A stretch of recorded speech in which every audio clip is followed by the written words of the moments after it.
Exposure to true information does not matter anymore. A person who was demoralized is unable to assess true information. The facts tell nothing to him. Even if I shower him with information, with authentic proof, with documents, with pictures, he will refuse to believe it. They are contaminated. They are programmed to think and react to certain stimuli in a certain pattern. You cannot change their mind, even if you expose them to authentic information, even if you prove that white is white and black is black, you still cannot change the basic perception and the logic of behavior. In other words, these people, the process of demoralization is complete and irreversible. So today we are reviewing Call to the Tribe by True Earthers.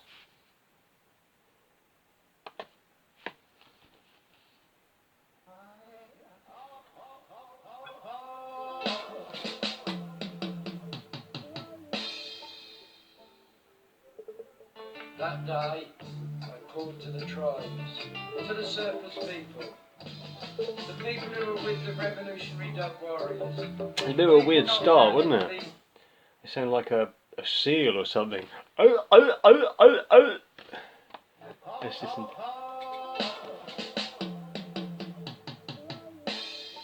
The drum roll went out of time. That day, I called to the tribes, to the surface people. What did he say? That day I caught a cold? Let's do it again from the start. With the seal. Oh, oh, oh, oh, oh!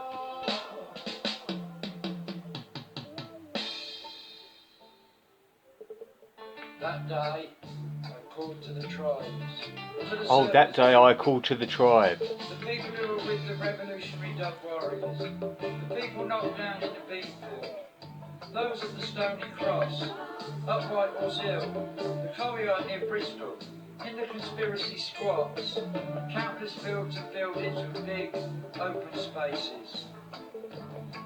So he's listing a bunch of places that he went in his life, and he's talking about those people. So he put out a call to the tribe. So the tribe is supposedly not an actual ethnic tribe of any kind, but like his mates basically, or people who was in conspiracy squat, it sounded like. Oh, the people who got knocked down in the beanfield. Well, the beanfield was travellers, New Age travellers, and as far as I know, none of these people were ever New Age travellers. They sort of like creeped around the festival scene, and lots of New Age travellers also did, but none of these people were New Age travellers. But they want to kind of associate themselves with that image, I think. All these people lived in council accommodation, council houses, and were, you know, set up with accommodation by the state. They're not travellers, none of them. That day I called to the tribe. The people who were with the revolutionary dog warriors. The people who were with the revolutionary dog warriors. Knocked down in the beanfield. Well, hang on a minute. Revolutionary dog warriors were not knocked down in the beanfield. And they're not travellers. The beanfield was the Battle of the Beanfield, which was when a load of New Age travellers went to, I think it was at Stonehenge Festival, which were, you know, they're not supposed to do anyway. It's an illegal festival, and fair play, people can get together and make some noise and party and enjoy themselves, and I appreciate that. But there's just loads of mess and litter and petrol generators and noise, and there are people who always live nearby who are just trampled all over, and the attitude is, well, there's loads of us, so fuck them. And that's a terrible attitude, and I can never condone that kind of entitled attitude, and I want to distance myself from these people entirely. I'm not one of these people. People see me as a natural person who doesn't cut his hair and doesn't cut his beard, and they think, oh, you're going to be like ACAB, and you're going to be Extinction Rebellion terrorist, and I'm none of these things. And the disgusting entitlement that I saw around that scene when I went to free festivals in the 90s, of these travellers who thought that they were the party. They thought everything was about them, and when they turned up, everything was magical. And if you didn't accommodate them and bend the knee to them then they went straight to threats of violence, which is of course the last resort of the intelligent man, but none of them intelligent. They're just very entitled, antisocial, bad people. They're bad people that you don't want in your community, and so that's why they formed their community of outcasts. And they're ugly. They're ugly in their attitude, in their behaviour. It's disgusting, the attitude of these people. And these people are a step worse because they're not even travellers. They just associate themselves with it. You know, a couple of them have got vans, and on the weekend they've got a festival in their van, which is kitted out like a full traveller's van to live in, but they don't live in them. They have council accommodation. It's all a big vanity pose, pretentious. The Courier in Bristol. In the conspiracy. There's something or other in Bristol. These are probably squats. Bristol is riddled with Extinction Rebellion terrorists and people, you know, left-wing communists.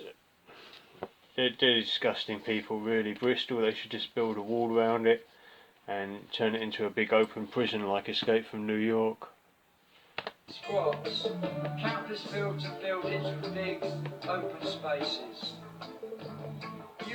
Yeah, open spaces which have to be managed all year round by somebody, and you never do it. You just turn up and make a big mess and ruin the ground and make a big, leave loads of trash and chop down the fences and burn them, and they never pay their way, these people. In my life, I paid my way, overpaid my way every step of the way.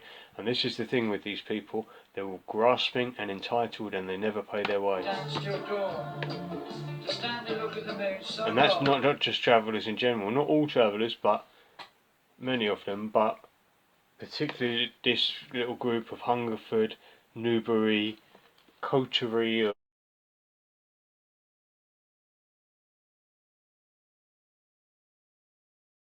of pseudo travellers. They're not. None of them are travellers even. They're all pseuds. The sun came and took his place, and still you weren't finished. Sometimes things would get a bit wobbly, and you might fall down. There'd be someone along to pick you up sooner or later. It was a Sometimes you get a bit wobbly and you fall down. There'd be someone along to pick you up. More like to pick your pockets. free place where they came in their hundreds, sometimes thousands, to stand together. The music's just on and on and on. And how long has it been so far? About a minute or so. How long is this tune? This is 8 minutes 10 or 9 minutes 10. That's insane.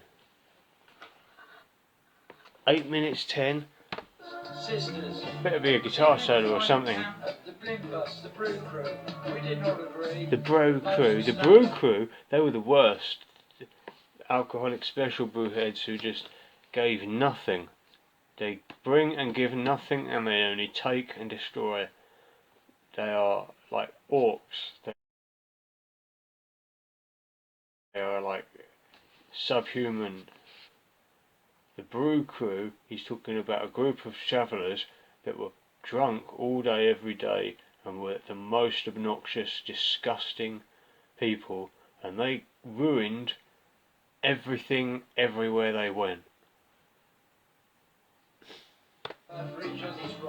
And the thing is, these people will moan like hell when they get police attention and when they get their sound system confiscated and when they get their little illegal gathering stopped. And it's only illegal because it's antisocial and it's bothering people, and often there's a lot of hard drugs, which I also don't agree with any drugs. Cannabis is a plant, it's not a drug. Cocaine is a drug, heroin is a drug, ecstasy, all these MDMA, they're well into drugs. All this lot are just steeped in drugs, addled with drugs. Be there, be as loud, as quiet as we want. And what they call freedom is really the freedom to abuse and exploit others and sell people their drugs and make a mess, destroy property and make an antisocial noise and act like people who work hard and strive all their life so that they can get a little place in the country. They act like they have no right, and these people are just take all the way. Complete harmonious disagreement. I can't hear his words. How many times have It's really badly mixed. The vocal doesn't stand out from the rest of it. The rest of it is kind of a soup. It's kind of plodding. I mean, it's all bass. I had to turn the bass right down, you know. Because I know it'll be just so overwhelming on the recording. There's this repeating backing vocal, but I can't hear the word. It's kind of childlike. Maybe that's the point of it. Maybe it's supposed to sound like a child, I don't know. It's just such a mess, you can't really make out what he's saying. You get a couple of words here. Glory, glory, whatever, but I didn't hear the rest of it. And part of the logistics that brought the stage and equipment to the place where liberation was able to have stage and its equipment and a place to... You think this is being highly strung? Not a Jesus Christ bit of it, mate. That night the warrior lay fearfully ill. I went and got Crence's wish not to boot up the post on the matter. I can't hear the words, but he said something about a warrior, something about Jesus Christ. I mean, the song... Well, it's not really a song, is it? It's sort of music with talking over the top. But it's supposed to be, you know, a glorification and a lionisation of their mate, Steve Swann. I've met him. He's not an evil character. I think he had a good soul. He was an egomaniac. He tried his egomaniac routine on me, and I was having none of it. And I think I was probably the first person in his life that made him actually realise that it's not the way to go. Trying to bluff and fake it till you make it, like he was with his Rasta costume. I think he had a great deal of respect for me as a musician, but also as a man, when he realised that I wouldn't play along with his ridiculous routines and I wouldn't get sucked in or provoked. I was just like, I had pity for him. I had a lot of pity for him in my heart, because I thought, I could see, you know, at that time in his life he was very unhappy with where he was, you know, to be singing in a band, you know, essentially Reg's band, you know, living in the bedroom he grew up in as a teenager. He wasn't doing well, and I felt very sorry for him. I didn't think he was an evil guy. I thought he had a good heart and a good soul in the right place, and essentially I saw these people as my allies in that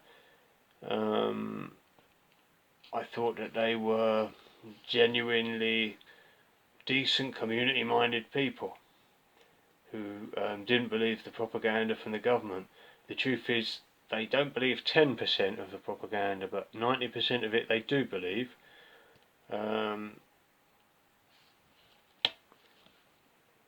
They're Extinction Rebellion terrorists. They caught up with all kinds of nonsense and all kinds of ridiculous ideas, and they're very entrenched in this thinking. They are, as Yuri Bezmenov said, demoralised. A person who was demoralized is unable to assess true information. The facts tell nothing to him. They are contaminated. They are programmed to think and react to certain stimuli in a certain pattern.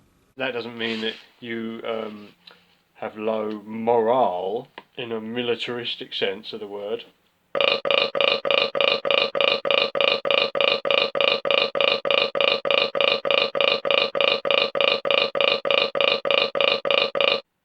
It means that you have no morals, and your morals have been diminished because you've been led astray and you've allowed yourself to become demoralized.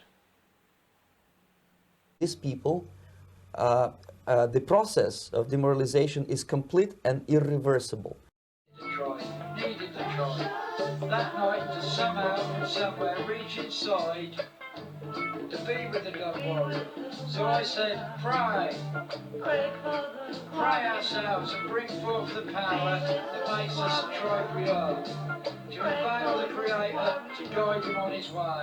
Pray, I said, pray the hardest for my brother. So now he's saying, pray, I said, pray the hardest. I think he's talking about praying for his friend who was dying, who had cancer. I didn't know that the fellow had cancer until I read it on an internet forum where I read it on Blood and Fire internet forum. To be honest, last time I heard from Steve, he called me up and he wanted some advice about like MIDI controllers and stuff like that. Because I'd spoke to him before about that kind of stuff, and he knew that I was just like a gearhead who just, you know, spends all time looking on the internet at what new equipment's coming out and how to, you know, control equipment. So, but I was just not interested by that time because the egotism and the fact that he tried this ego one-upmanship routine on me didn't impress me, and I thought he was toxic and just wanted to have nothing to do with him and just like fobbed him off. And I was just like, well, look, the information's out there, mate, if you want to look for it, you know what I mean? I wasn't going to help him at all. I wasn't going to, you know, lend him a hand. I mean, obviously he was doing it as a kind of olive branch, or I think also he was trying to build a band at that time, so he was trying to suss out who would play with him and who wouldn't, or whatever. But I don't want to have anything to do with the guy at that point. I didn't have malice to him, I don't have hate to him. He didn't stab me in the back, he didn't betray me. People like Steve Rickson, aka Steve Easy,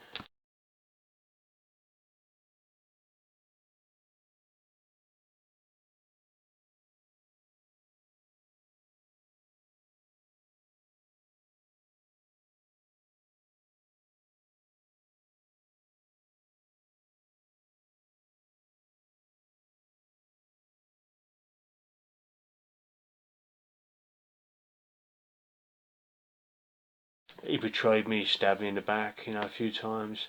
One time I did a bunch of gigs for Steve Rickson, and I went all the way from Brighton to Salisbury on the train. When I got there, he told me that there was nowhere for me to stay except at Jamie's mother's house, and I had to stay there between all the gigs. You can't smoke there, you know what I mean? And you know what I mean? And she's not she's a difficult woman anyway. So that was just an insult and a deliberate crossing a boundary of how to deliberately fuck me up, you know what I mean? And he didn't tell me until I got to Salisbury, ready to do the gigs, you know what I mean? I was like, no fucking way I'm staying there, no fucking way.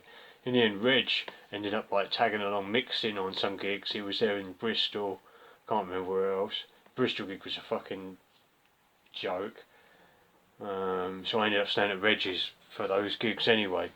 Otherwise I'd have just got on the train and fucking blown them out and gone home, you know. But Steve Rickson was a cunt, he stabbed me in the back then deliberately, and the only reason he did it was to get one up, because he's an egomaniac. He was a cocaine addict, it certainly was at that time, and he wanted to have a dig at me, and it's all because his wife bloody fancied me so much. I would never fucking dream of, you know, messing with another man's wife. And she was only making a big deal out of it to fucking play with Steve and wind him up, because she was pissed off with his fucking constant adultery. She was an adulterer, he's a cocaine sniffer, but he likes to present himself as this wonderful, wise father figure, you know, Rasta one man elder. He's such a poser. And he's another one that, you know, is connected with this lot, very corrupt people. So Steve Rickson, Steve Easy, I dislike the guy intensely. I think he's a despicable, evil creep, and he stabbed me in the back. I don't think that about Steve Swann at all. I think Steve Swann was basically a good fella, but he was a bit of an egotist. And when I was staying, renting a room off of Queenly Jar Regina, aka Dominic Forte,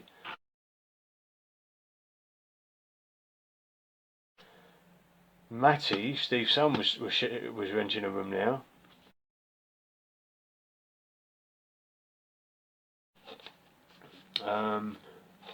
And Matty is not a bad guy. He's basically, Matty's main problem has been being diminished by Lindarella Forte,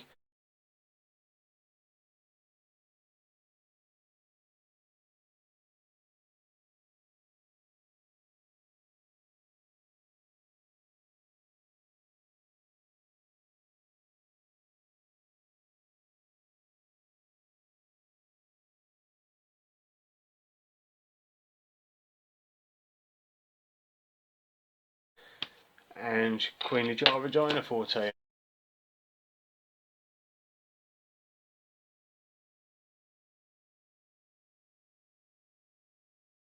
and a few other people, and especially where you have Linderella, you have the Ugly Sisters. So you have Haiti Katie Forte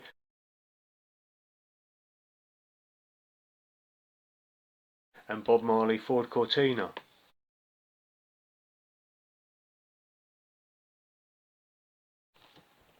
And then I remember seeing on Facebook, Matty was posted something, and I see Bob Marley Ford Cortina sneering and going, oh, he needs to be taking his meds. And it's like, you of all people can't say anything to Matty, you know what I mean? What a monster. You know what I mean? Bloody 4 kids by 5 different fathers.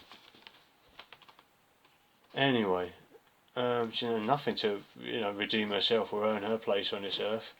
And they would diminish Matty. They would creep around behind his back, all of them, and conspired to bring him down and gaslight him and make him think he was crazy and say he was crazy and spread that little narrative amongst them, because they were jealous of Matty's musical ability and the fact that Matty was, at the time he was playing bass for RDF, he was playing keyboards for WF, he was producing his own music, he had a good album ready to go. All it needed doing was mixing, and I would have been prepared to do that. But people like Reg would always never allow that to happen, and would always try and stop that happening, the opportunity to get Matty's music progressed to a next level, because they wanted to keep Matty down. They didn't want Matty to ever do as well as them or better than them, which was how it was always going to be, from what I saw, because Matty has skills, you know what I mean? Very good bass player, he could play keyboards. I mean, he's not like amazing and can't solo, and he doesn't write amazing music on the keyboards, but he can play reggae good enough. If you wanted a man to play reggae keyboards in a band, learn the set, off you go, he could do it, you know. He could probably do that on rhythm guitar also, but when it comes to production, he's good, and the music he was producing was better than Reg's music, better than anything Lynn's ever touched. It was on par with the music that Richard Patterson was producing on his own. Yeah, it was all in the computer, but he'd play in live bass and he'd play in parts, and it sounded good. It sounded really good for computer recorded music. And all it needed doing was mixing on a real desk, you know, give it some real full frontal mixes, you know, and that music's still there, and Matty could easily keep knocking that kind of quality music out, and far better. The last production I heard of Matty was really high quality, and I haven't even heard anything since, but you know, they all conspired to keep him down. And that's the thing, you haven't heard Matty's music either, and you won't, because until he gets away from this lot and never has any contact with them, because they are toxic, and they are egomaniacs, and they'll conspire to keep him down. Linderella Forte conspired to keep me down for years, and I found out, I worked it out, I back engineered it, 2 + 2 = 4, and I realised that for years, for decades and more now, Linderella Forte has been trying to undermine me. My inspiration, my friend. And in 2009, when I rented a room of Queen Jar Regina, aka Dominic Forte,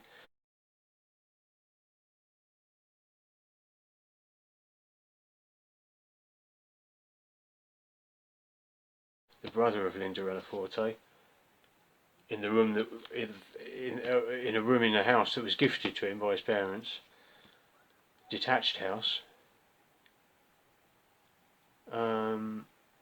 Matty was living there also, and Linderella Forte cooked up this narrative and fed it to Matty that I was starstruck of Steve Swann, Matty's father, who lived round the corner in his mother's council house in the bedroom that he grew up in as a teenager. So that's how they're a tight-knit bunch. How insulting, you know what I mean? Starstruck. I'm not starstruck of anyone. To be starstruck of anyone, some people are stupid. If anyone is starstruck of anyone, I think they are really stupid.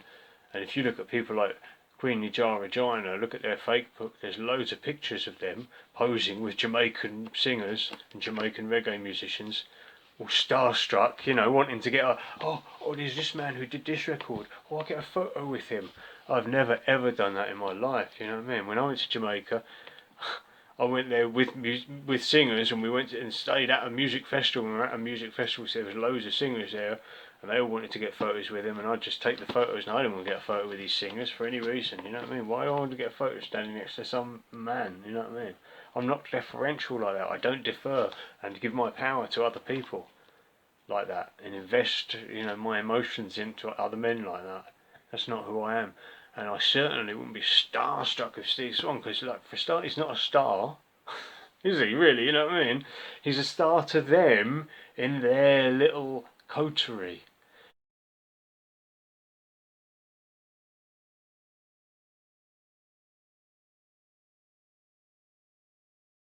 And they're invested in the idea that he's a star because they know him, and he's their mate, and they've done a few little bands together. So by association, if Steve's a star, that means, you know, they're almost a star.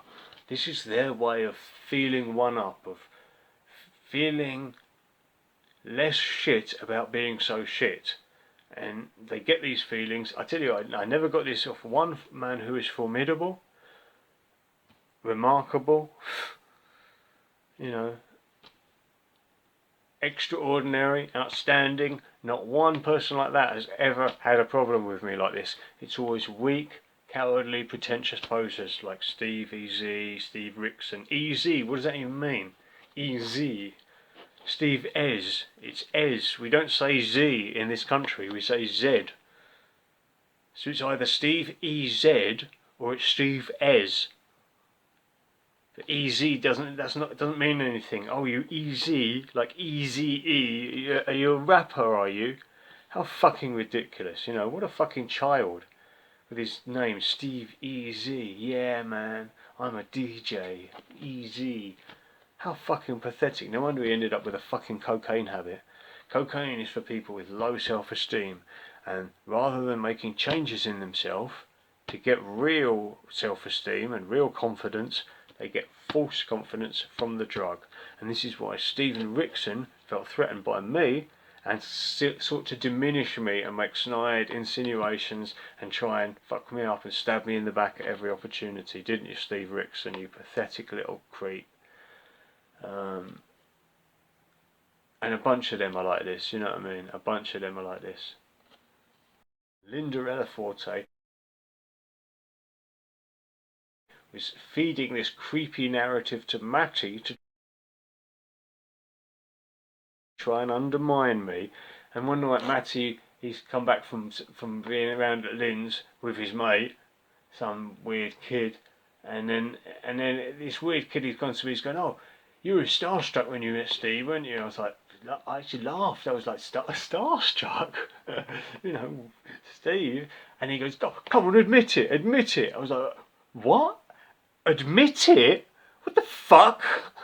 Who the fuck do you think you are? You know what I mean? The fucking Spanish Inquisition. Admit it, confess, confess. You know, and I started mocking him like this. And then I look around at Matty, and then Matty's like, smoking his joint, all silent and sardonic, you know what I mean? Like, pretending that they haven't cooked up this little bullshit narrative to make themselves feel better, you know, at my expense. Now listen, if you have low self-esteem and you want to feel like someone special, that's fine, you can do that. But you won't do it at my expense. And you won't go around telling everyone in an area bullshit like that around me so that they think less of me, so that you can feel better at my expense. The problem is they're so entrenched in being shit, they have become comfortably shit. And then when they see someone who's a little bit better than shit, they fucking hate it and they want to bring me down to their level. Crabs in a barrel, these people. Real crabs in a barrel. How long is this going on? So we're not even a third of the way through. It's 8 minutes 10. The backing vocals are awful. They haven't got anything, but they want to be on the record. They want to be on stage. They're very narcissistic. Katie Forte is probably the worst for narcissism. Constantly spamming up the Facebook groups with this and more of this and ridiculous songs with white people talking about Babylon. Babylon? Oh really? We are... There's something or other, I can't hear that. Something self-glorifying or self-referential.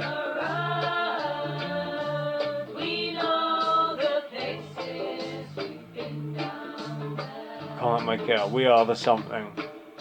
Doesn't matter, whatever it is, it'll be a pretentious lie to try and glorify themselves. Oh, we've got some music going on, so we've got harmonica solo.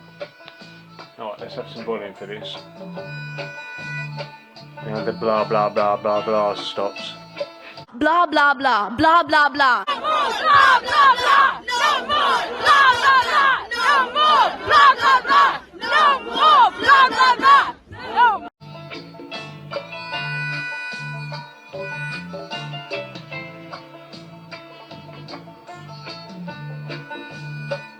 Sounds like there's a banjo in the background as well. Problem is they've probably got everyone who was ever part of this little club, this little coterie,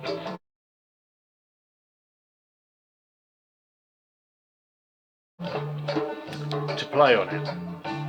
Anyone who was in the coterie has been brought in to play on it, and that's why it's just like, it's too much, and that's why they've had to make it 8 minutes 10 to fit everyone in.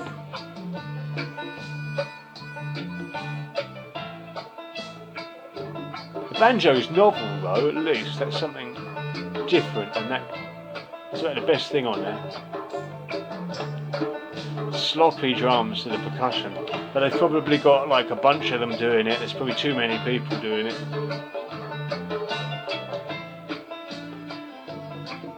And you've got to bring the standard of playing right down if you're going to let everyone in, you know what I mean?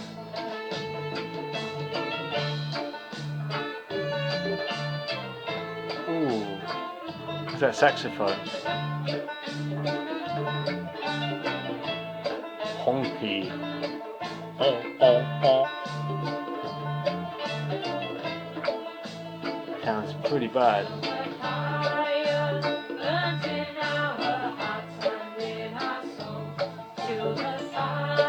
It's kind of like pseudo hippie. Ooh, that's bad. Should have tamed that.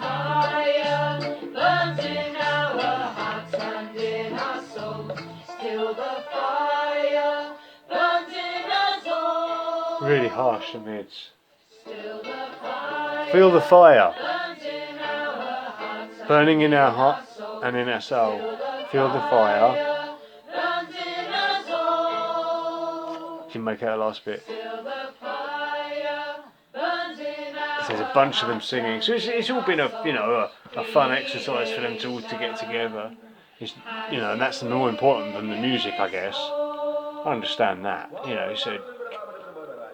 so to review it critically is, you've got to put it in that context. Did I hear some fake black talking? I mean, it was real black talking, I don't know. It's probably always fake anyway, because this is one thing, right, that I noticed when I played reggae music. All the people in England that speak with an English accent, like black people who speak with an English accent normally, when they play reggae or when they get together, reggae musicians, they all talk, yo man, and talk all like Jamaican and put on the fake Jamaican accent. Like white guys who put on the fake Jamaican accents, it's also fake. They put it on and act. Oh, it's so weird when I've played in some reggae bands when I'm the only white guy and everyone else has been black. So you hang out with the guys and you're going on the train to the rehearsal and you're talking in normal accents every day, all the way, all day long, and then when all the black guys get together in rehearsal, they all start talking black with each other, and they all start they drop their normal everyday English accent and start faking up the black accent, and it was like, this is really weird, you know what I mean? I can just understand white guys faking the black accent because they think it's cool and feel like they should do it because it's reggae or whatever, I've never done that. Other people do it for whatever reason that they do it, you know what I mean? Fair play to Steve Swann. I never heard Steve Swann put on a fake black accent, and I never heard Steve Swann use fake black language or talk patois. Never.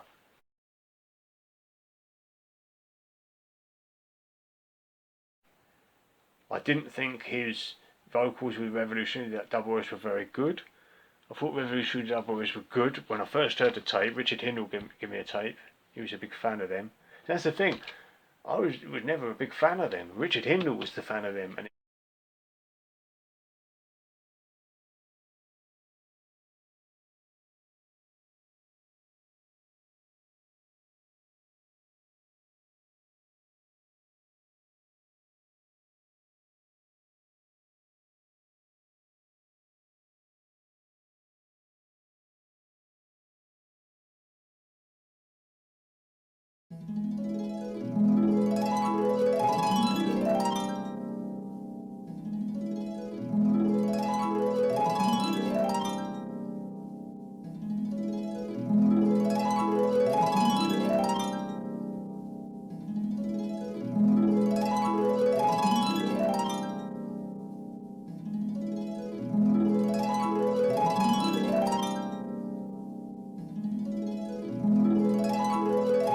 it's quite possible that Linda Ella Forte and Richard Hindle cooked up this narrative together.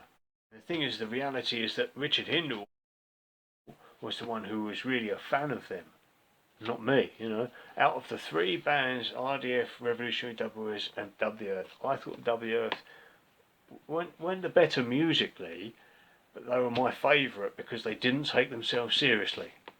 They were like a cartoon band, you know what I mean, like the Gorillas or something. You know, they were like comic book characters. They didn't strut around full of ego and take themselves seriously like Bowsher in RDF and like Revolutionary Double O's.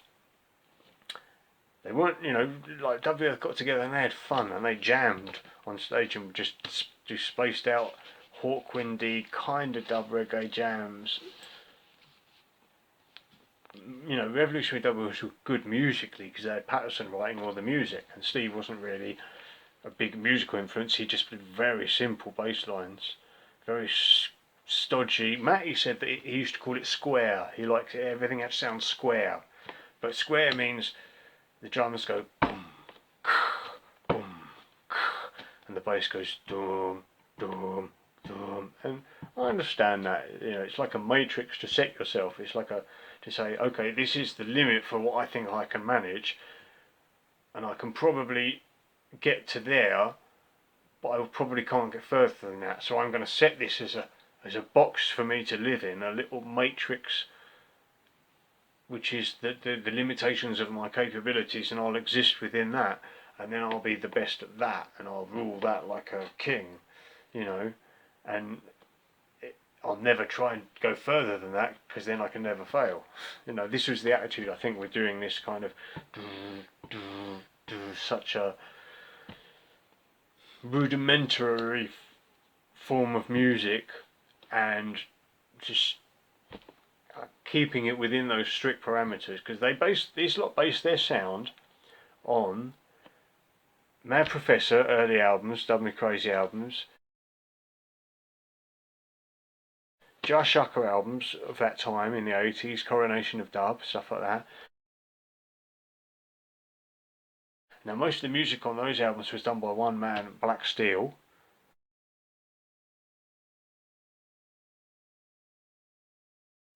There was keyboard players as well, but he did a lot of the bass and the guitar and wrote, and that kind of style of music was really set, that whole kind of minor key, playing that minor scale shape, all the same shapes and way of building music, the building blocks of that music that these people use to make their music, it comes from that guy Black Steel, who made music for Mad Professor, a Rewa label. He made music for Jar Shaka. He was in Twinkle Brothers. Twinkle Brothers is the biggest influence, massive influence, and on Steve particularly. Steve got all of his stage moves from Norman Grant from the Twinkle Brothers.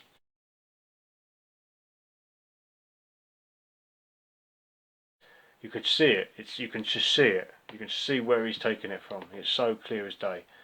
The same way that you can hear how Bowsher has just ripped John Cooper Clarke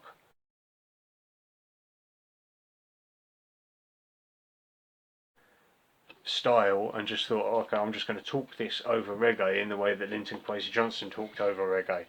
So that's another influence on them musically, although musically none of them were able to get to the standard of Dennis Bovell music, which was what backed Linton Kwesi Johnson. I would say another influence on this lot was probably stuff like Aswad at the time, the First Chapter album, New Chapter, and New Chapter of Dub. These were all formative albums for me when I was getting into reggae. So when I heard this reggae, it wasn't like new to me. It wasn't like mysterious to me how they made this music. I could hear it straight away. I hear what they were doing. Richard Hindle bought this CD by RDF called Beast in the Doorway. Straight away, that's Josh Ucker, that bass line. And Josh Ucker bass line was used, I guess it was Black Steel who probably played it, and I think he took it from a Jamaican record that was made at the time that was from Channel 1 UK. That do do do do do do do do do do do. That's not RDF. That's and that was an old Jamaican bassline from Channel 1 from the 80s. Most of their stuff is ripped like that, you know. Some of it I think Steve wrote originally. The track Hope was a good track that RDF had, and I think that was Steve's tune, and I think that was the only good, really outstanding good track that RDF ever had. And the recording of it is ruined because it has Bowsher talking on it. He comes into talk just for a few lines, because he couldn't let it exist without him being on it, you know what I mean, to ruin it, you know. He couldn't let something that good exist, because otherwise everyone would just be playing that tune off the album that he's not on, and he couldn't let that happen for his egotism, so he talked on that tune, just ruined it. If there was mixes of that tune Hope without Chris Bowsher, you know what I mean, it would be a hit for reggae. People like Josh Ucker would play it. It would be a good song, you know what I mean? But that little bit from Bowsher on there ruins it, and no one would play it because of that. They can't get that awful bit of vocal out. It just ruins it. Trying to think what else they did that was good. Not a lot. I know another song that Steve told me he wrote was Rogue Trooper, and it was very important, clearly, to Steve for him to tell me that he wrote the words and he wrote all the music and the lyrics, and I was like, okay, you know. It's not, you know, but you know, it meant something to him. I think to make that. I think a lot of these people didn't get the. It's not so much recognition, but they didn't get the satisfaction out of their music because they didn't go it on their own. You know, Steve should have gone it on his own without this lot, and he'd have been more successful. You know, and also with the vocal thing in Revolutionary Dub Warriors, that ruined it. He shouldn't have done it. He should have just done it as an instrumental band, because that's when I heard it on the tapes that Richard Hindle gave me. He gave me that tape to listen to, and it had that Wicked Rule rhythm on there.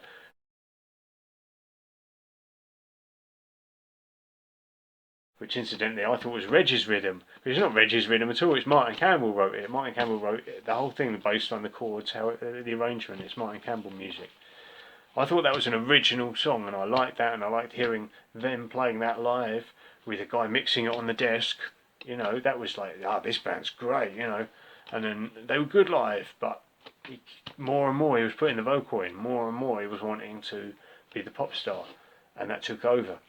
And the vocals, he could never really play the bass and sing at the same time, so he'd sort of do the stop and start thing and sing a bit and then play the bass and then sing a bit, and that was never as good as when he sang a couple of songs just live with WF. Got up and sang a couple of songs with him with a mic, and that seemed honest and good, and he would sing. He was a good singer. He could sing in time, and he was alright. Not amazing, but he was, you know, okay. But with the Dub Warriors, the singing ruined it, and you know, you could have replaced anyone in that band except Patterson. That was the sound. It all came from Patterson, the sound of the Revolutionary Dub Warriors. And he had this one song where he goes, 100 years of Haile Selassie. And I used to think that was so stupid. I remember I was saying to Richard Hindle, because he got the tapes, and I thought the tapes were really good. I was like, wow, this is a great band. Why didn't you tell me about this band before?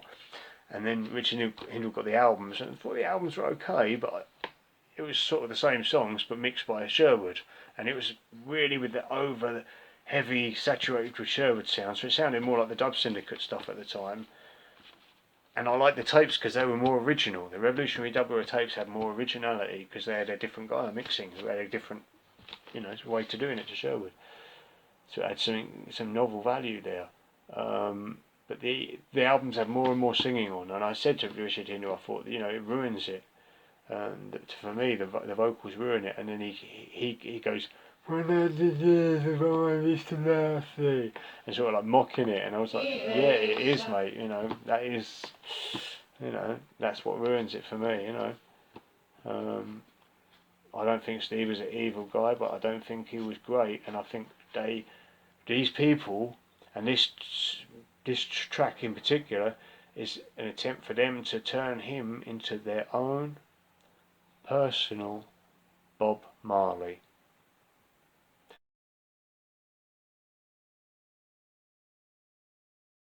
So they want to lionise him and sort of like legendise him as their own Bob Marley character. A lot of these people, they're very into the cult of Bob Marley. I mean, Linda Forte called his daughter Bob Marley. How chavvy is that? Calling your daughter Bob Marley. Let's listen to that last bit. Was it some patois? Has you in his home. I don't know what that was. It sounded awful. I hope that wasn't like one of them white people. His home.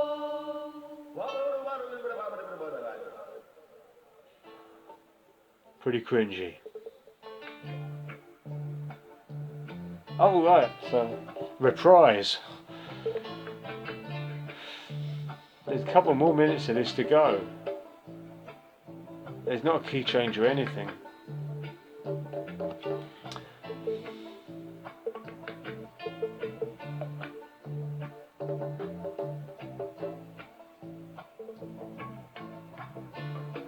Guitar's alright, pick guitar's probably Dan with that wah.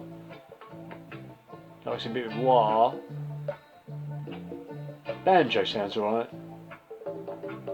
That makes it novel, really, to have this kind of white reggae with banjo.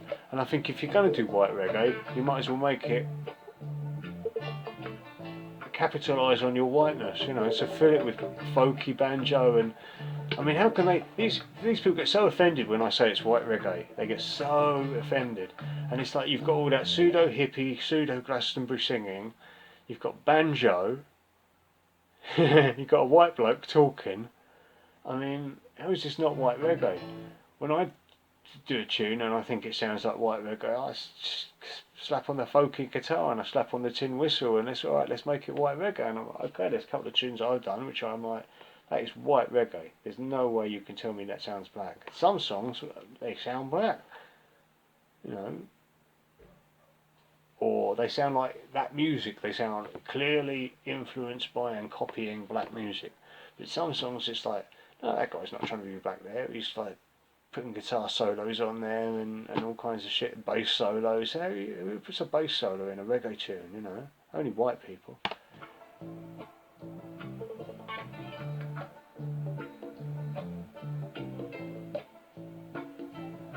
Yeah, it's pretty boring now. Let's hope there's something. I thought they were going to go like all drum and bass at the end or something,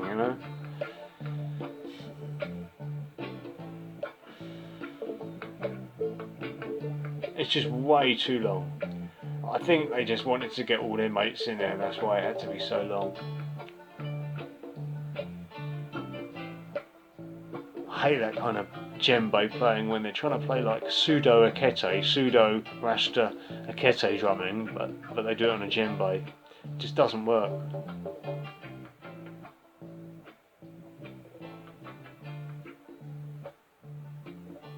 Yeah, and ever since when I was staying in that place, renting the room of Queenie Jar Regina, Linda Forte has been conspiring to undermine me every step of the way. And this, I found out this after I'd gifted him life-saving medicine, life-saving herbal medicine, cannabis oil that I had made myself to cure his cancer.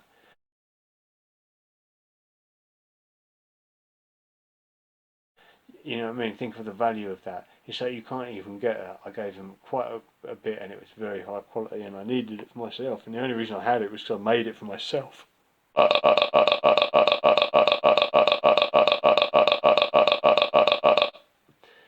You know, it's not something I'm in the habit of doing because it uses a hell of a lot of weed, you know, which you have to get from somewhere. So, you know, and the process itself was difficult. I mean, I went through fucking hell to make that oil. And when Matty told me that Lynn had colon cancer, I was like, well, I'm ill and I need it for myself because I still wasn't healed. And my fucking thyroid was fucked up, my lymph nodes were all fucked up.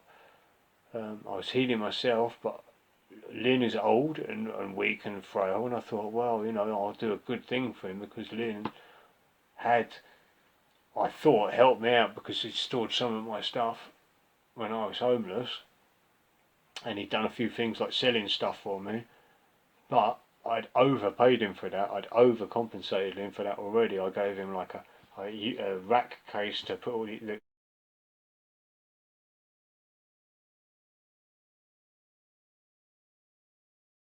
it cost me 85 quid to put these rack units in, because when I went around there he had his mixing desk and he had the rack units on the desk sliding around. He had like 2 and 3 and 4 rack units piled up one on top of each other at the slope of the desk at an angle, not on a flat surface, on knobs on the desk and faders all sliding around. I'm like, dude, that's, you know what I mean? Those rack units are going to fly off of there, and they're digital machines, and once they go goomph, you know what I mean? That thing's fucked. You break the circuit board, it's fucked.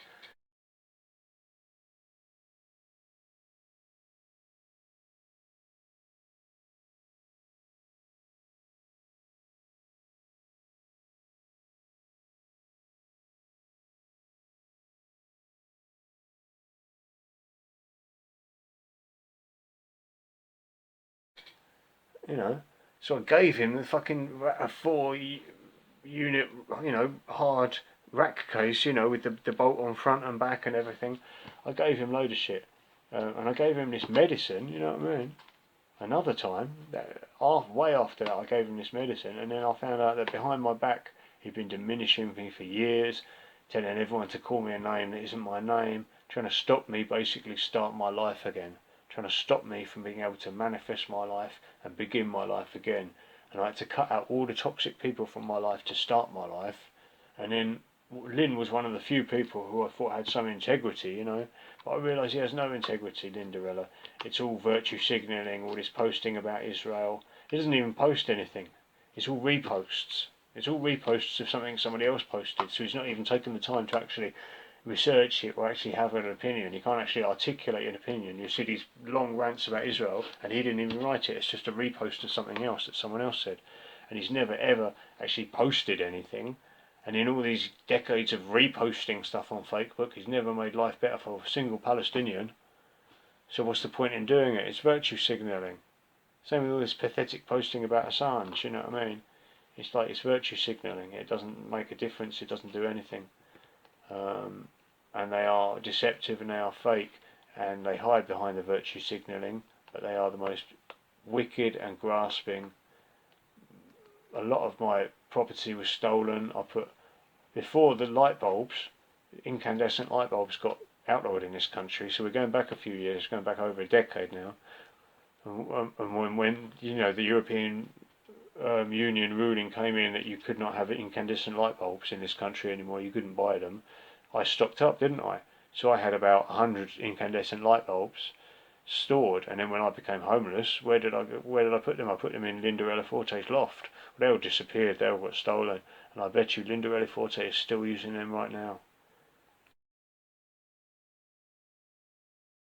Probably Haiti Katie Forte stole them. But they stole a lot of stuff from me. They stole a lot of music equipment, and helped other people steal music equipment. Bank stole guitar stand, keyboard stand, Tascam DPO2 8-track recorder, same as the one in here. You know what I mean? It's not nothing.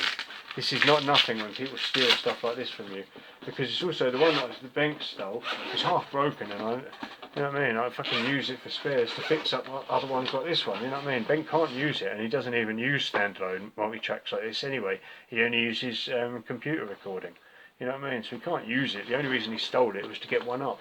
He stole a CD wallet of mine, which had like hundreds of CDs burned in it. Of like, a lot of it was just like stuff that you can't get again. You know what I mean? Old band rehearsals that I'll never ever be able to get again.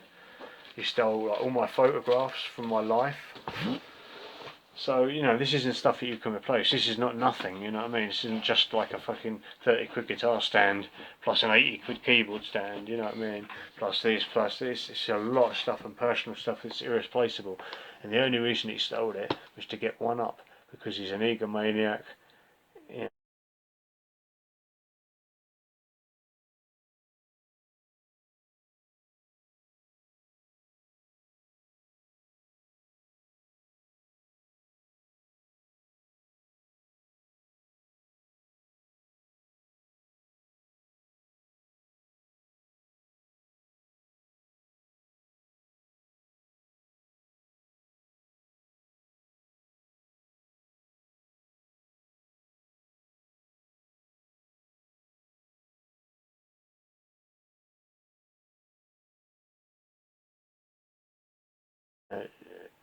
Benk is such an egomaniac. Benk told me he used to go around to Linda Forte's, and play chess once a week on the same night, and it was their chess night.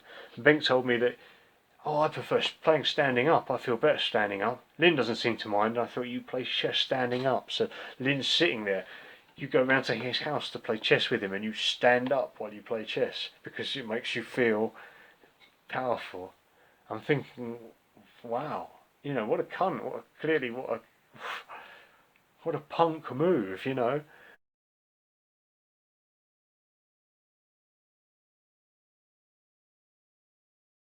And then I'm thinking, how does Lynn allow that? Not in terms of like, how does he allow that bad behaviour, but Ben's supposed to be his friend. So shouldn't he be pointing out to Ben, saying, dude, come on, standing up to play chess, it's a bit, you know what I mean? He should be helping him, you know what I mean? But the thing is, Linderella wants Benk to fail, and Linderella is taking pleasure in Benk's failure, in the fact that Benk's such an egomaniac and has such low self-esteem that he has to stand up when he's playing while Lynn's sitting to feel that advantage, you know what I mean? He has to feel some psychological advantage.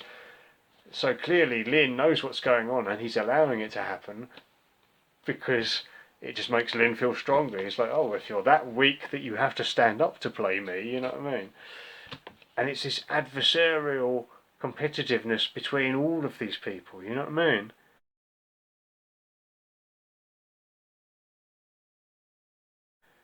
Can you imagine that, going to someone's house to play chess once a week as a nice friendly thing, and you insist on standing up while they sit down to dominate them? You know, that's not friendly.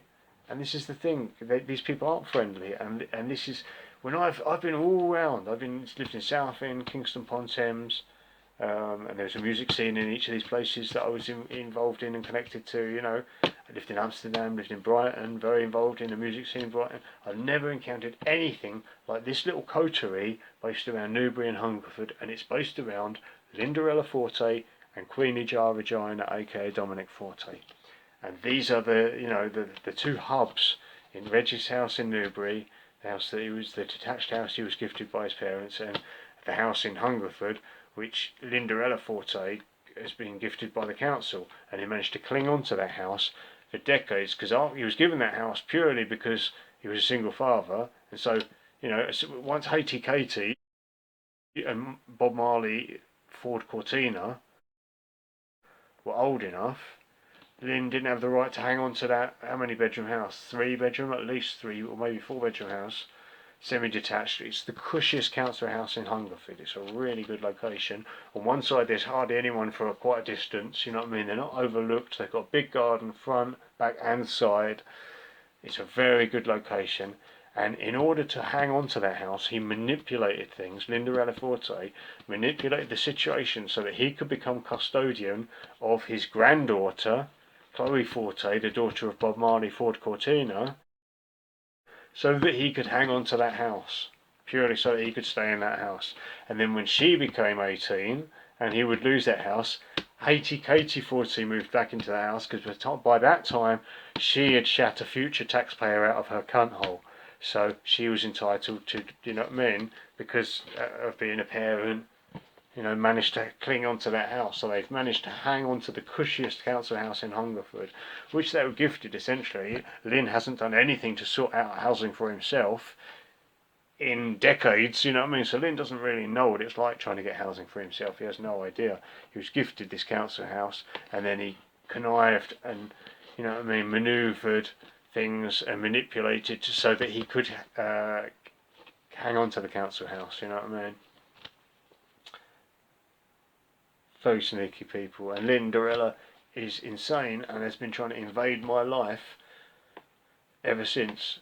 And it is one of the biggest regrets I've ever had in my life to have anything to do with these people and let them feel that they could get invasive into my life, because they follow me everywhere online and try and undermine me constantly and constantly send me hate messages. When I started putting stuff on my YouTube channel, Queenie Jar Regina Forte, aka Dominic Forte,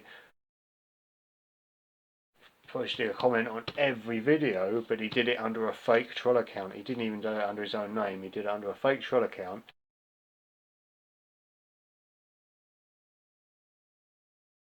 And was posting all weird stuff which didn't even make sense. I'm like, whatever, it's just some maniac, you know what I mean? Who's just... There's a million of them out there. It could be anyone, anywhere in the world. I didn't pay any attention to it. And then when I put out a video talking about my experience when I was betrayed by Queenie Jar Regina, aka Dominic Forte, the hate came, the evil hate came, but it still didn't identify itself. So I'm like, I don't know who this is, you know what I mean? And then it's all this stuff like, oh yeah, I'll see you soon, remember what happened in Brighton? And it's all this kind of like trying to press buttons that he doesn't even know anything about. Reg didn't know me when I was in Brighton. Well, he knew me and knew of me, and I had contact with him, but he never came to Brighton and didn't know. He wasn't part of what I was involved in Brighton in any way. He had no connection with it. But in his mind, someone's told him some little bit of gossip, and he doesn't know anything. But he thinks he can, you know, clumsily, blindly fucking prod at me, thinking that he's going to, you know, make me feel bad with some, you know. And I get these messages from these people all the time, ever since I spoke out about them and told them about how, like, Queenie Jar Regina tried to betray me. When I was staying there, everything I said, he would try and question it or undermine it or argue with it. And it's not just one or two things. I can accept that I'm wrong. I can accept that I can be wrong, you know what I mean? 10%, 20%, even 80% of the time, but not 100% of the time. And when someone picks at every fucking thing that you say, like a fucking your own personal policeman, everything you say, they're waiting for an opportunity to get you, you know what I mean?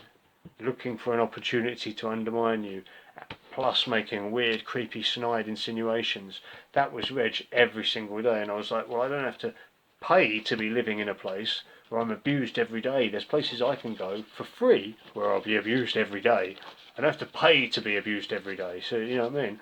I didn't stay there. And he also tried to, I'd agreed with him when I went there to pay him £200 a month for the room. And he'll say that that's a very good price for Newbury, and you might think it is, but it's not. But even if it was, he couldn't rent that room to anyone else. For fuck's sake, he was dealing weed from the house, and Reg basically played the same bass line, you know, working on music all day long. He'd be playing music, and it would be the same bass line, rewind that track, play it again, rewind that track, play it again, rewind that track, play it again, and you hear the same. No one's going to put up with that. No one who does a fucking job, a 9-to-5 job, is going to come home from fucking paying a job and put up with that. There's no way they could have rented that room to anyone but me. And when I decided I wasn't going to take it, Reg fucking threw in the towel and gave up. Before that I was there, he had Rashid, aka Rash Shit.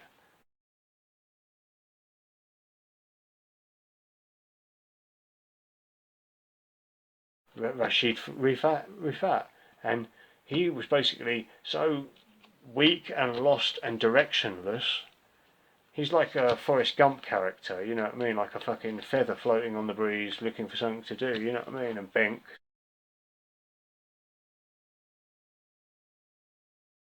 said, oh, I've got some useful work for you, come here and you can stay here in the room, and then you can pay rent to Reg, and then he can keep the house, and then you can play drums in the band, and then I have a little crew of white reggae people to play with, and I can play in the band. And that was Benk's way of manipulating the situation for his own benefits. He got Rush shit in there, and then the deal that Rush shit accepted, which is a crazy deal, was that he didn't even pay a set amount of rent. He paid whatever bills came in as and when they came in.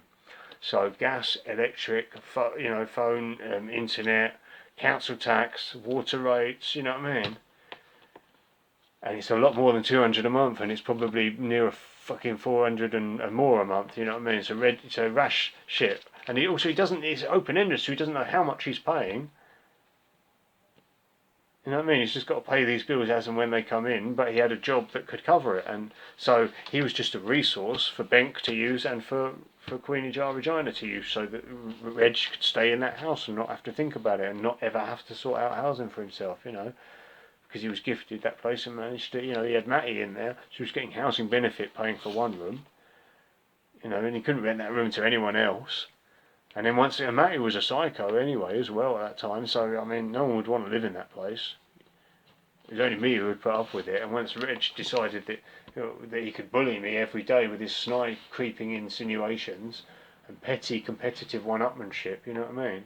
I mean, you've got someone who's prepared to fucking rent the room, solve your fucking problem, you know, he relies on the charity of others all the way. And I was playing keyboards in this band, not getting paid a penny, without a doubt, you cannot fucking argue with this, the best keyboard player that Reg has ever had to work with. Without a doubt, there is no other way that you could spin it. And you might think Patterson's good. I'll outplay Patterson any day. Patterson's okay, but he's cheesy. And he hasn't got the feel. He's a programmer, not a player. So, you know, and when Ras shit decided, oh, this is insane, I'm not going to be abused like this anymore, and he left, so then Reg needed someone in there. So then I paid that amount, which was agreed, and then he thought he could manipulate me. He thought, oh, well, you haven't got anywhere else to go, you'll have to accept this. I'm like, well, I fucking won't accept this, fuck you. And then I didn't accept it, and then Reg was like, oh, that's it, I give up the house, you've got to sell the house, I'm going to go, and he decided he was going to go and live off of the kindness of fucking Euro reggae people in all over Europe, because Reg has lived his whole life off the charity of others. He depends on the charity of others all of his life, and I've always been charitable to Reg because I've seen him as a pitiful character that deserved charity. But when he starts being abusive, well, why should I continue to be charitable? It's like the White Rasta thing, you know. People don't call it out and say, oh, you're a fucking clown, because it's charity, because they feel sorry for him, they feel pitiful. But when you start strutting around like an egotist, it's like, well, hang on a minute, do you realise who you are? You're a clown, you know? A white Rastafarian? Come on, this is a joke. You don't think we're going to fall for this? We see through the costume, we see through all of his costume, we see through all of his pretense, you know? And by we, I mean the great majority of people. I mean, it's less than 1% of the population who would take white Rastafarians seriously, isn't it? Really, let's be honest, you know. So I wasn't going to put up with that kind of abuse from Reg, and then he went to live off the charity of Euro reggae people. Spent one night in Marseille, and then was crying on the phone to Benk, and then GT Moore took pity on him. Rescued him. GT Moore saved his life. GT Moore fucking plucked him and brought him to safety in Belgium, where he was, and basically introduced him to the Belgian people that GT Moore was parasiting off at the time.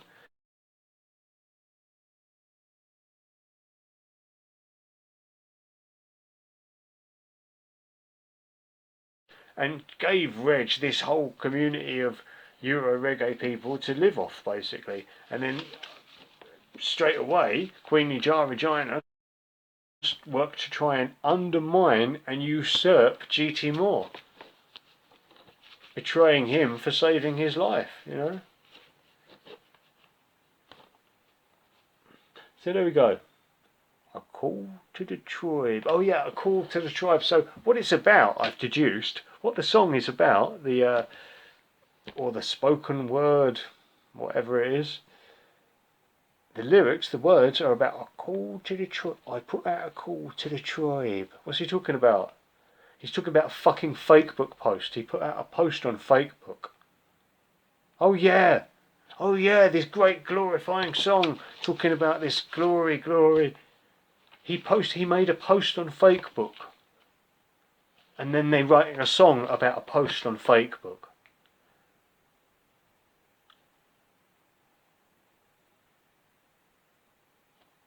Wow. And these are the people who think that they can act like egotistical to me?